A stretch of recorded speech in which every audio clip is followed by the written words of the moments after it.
Let me tell you something. Jobs Ohio. I can tell you, by having been in both the economic development world and doing what I do, that we've been in all kinds of communities all over the world. I would say this result was not only the best, but the process was the fastest, the strongest, cleanest, and if you will, the most personally committed process in which we then had what we needed to make a decision. And I would come back and say that begins with leadership. And you all are all, and we're very fortunate to have the leadership of John Kasich running the state, guiding the state, committed to manufacturing, and he himself who believes in learning, earning, and yearning to make opportunities for all in Ohio. Governor, thank you very much.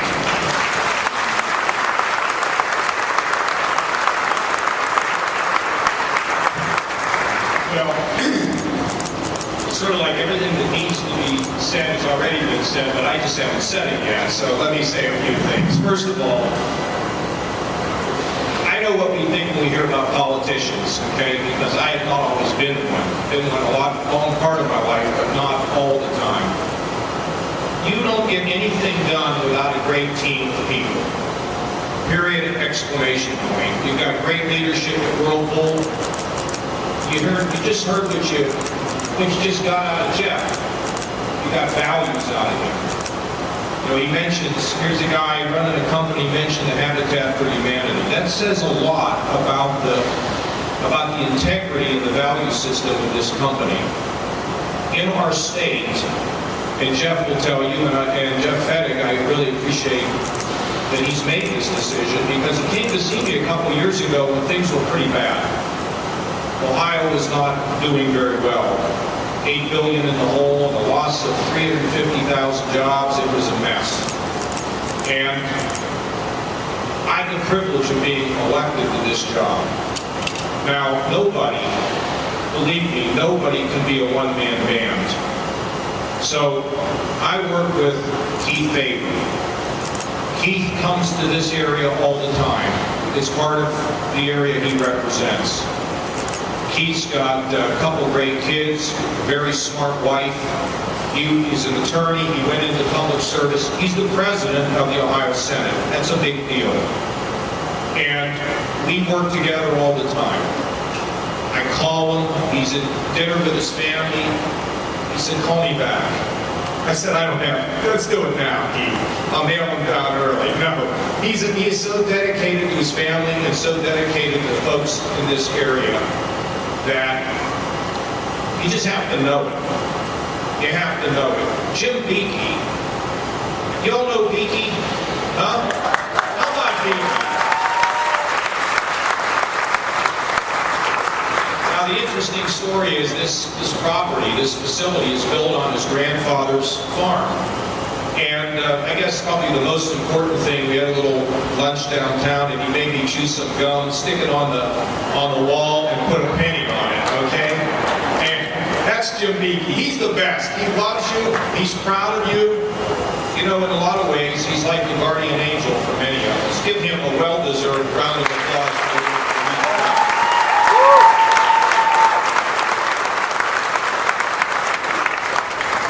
You know, it's for real. I mean, I swear he'd give up his life for this town, for the people who live here.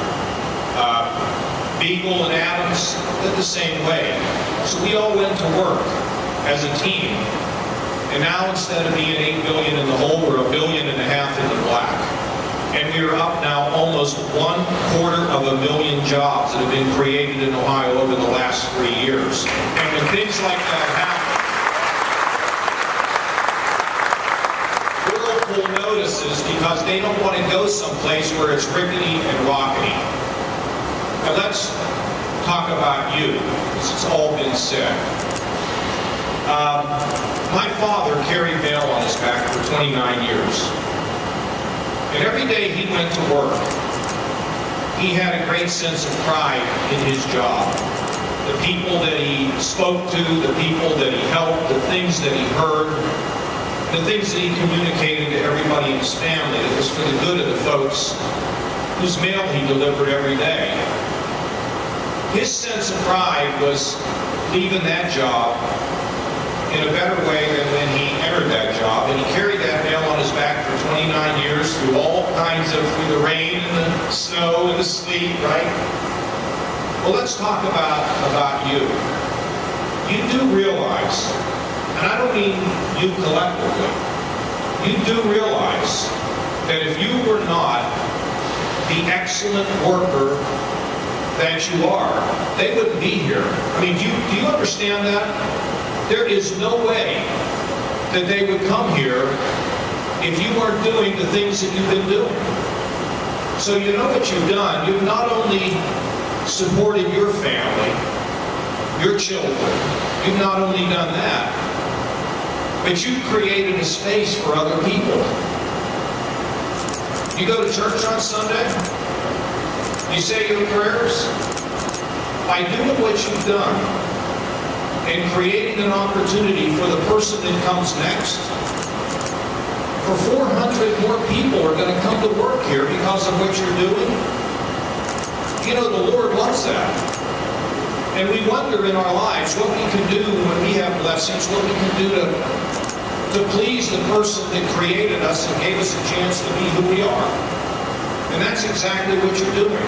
It's a moral purpose is what it is. And so this announcement today, this locks this community down with Whirlpool and creates a friendship and a partnership. We won't even live to see the next generation because there's going to be generation after generation that's going to be working here. But they're only going to be here because they're standing on your shoulders. It's just that simple. And what's happening, when I come through Greenville, and I've had a relationship here with this town for 30 years. We were coming up the main street with some of the folks that hadn't been here before. The beautiful homes, the great front yards, the porch swings. This is the glue. This town is the glue that not only holds our state together, but this is the glue, the value system that holds our country together. Do you know that? This is what America is all about. Greenville, Ohio. Hard-working, God-fearing, value-driven. It's fantastic. And you think about this today, and how much this means, not just to you, but those folks who are yet to come. It's pretty cool. So when you go home tonight, and you sit with your spouse, or you sit with your kids, and you sit around the table, you ought to tell them, Mom or Dad or son or daughter, I've done good. I've done good because I've helped not only the people around me, but I've helped a lot of those kids that are in school right now someday to have a job and have a good living. It's fantastic. Be proud of yourselves. Thank you for letting us, who are elected officials, have an opportunity to just come here and speak to you. But frankly, growing up the way I did, I'm really one of you. And I understand what it all means. And I understand the struggles. And we're winning. Little by little, we are winning in our state. And you're certainly winning in Greenville, Ohio, USA. Thank you all very much.